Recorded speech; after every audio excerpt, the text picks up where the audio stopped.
Verona cresce e Venezia stenta e da qui parte il nuovo assalto della città scaligera al ruolo di capoluogo di regione. È il boom demografico che la città ha registrato negli ultimi mesi a far rispolverare ai consiglieri cittadini del Partito Democratico un'idea che ha origini lontane nel tempo. Forte del suo sviluppo, 1 migliaio di nuovi residenti in meno di un anno non è da tutti. Verona, che nei propositi del sindaco Federico Sboarina potrebbe diventare città metropolitana, vuole andare oltre e trasferire dalla laguna il capoluogo, o quantomeno lo propongono i consiglieri Dem con un ordine del giorno che presenteranno a breve. Il tutto in un momento in cui dall'altra parte l'attuale capoluogo non vive una fase semplice. Venezia, reduce da una devastante acqua alta, alle prese con un turismo dai numeri impressionanti e con continuo spopolamento del suo centro storico, ha ben altro a cui pensare. Ma i numeri parlano chiaro e se 3 anni fa le due città avevano una differenza di quasi 5.000 abitanti a favore di Venezia, oggi lo scarto è di poco più di 1.000, secondo qualcuno addirittura di poche decine.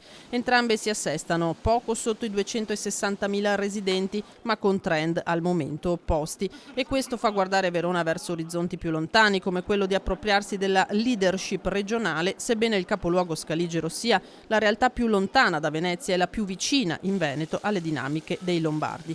E così nell'ordine del giorno si chiederà all'amministrazione veronese di avviare un confronto con Regione e Governo per ottenere maggiori risorse, anche paventando la richiesta di trasferire il capoluogo di Regione, definendo Verona porta d'ingresso d'Europa e città più influente del nord-est.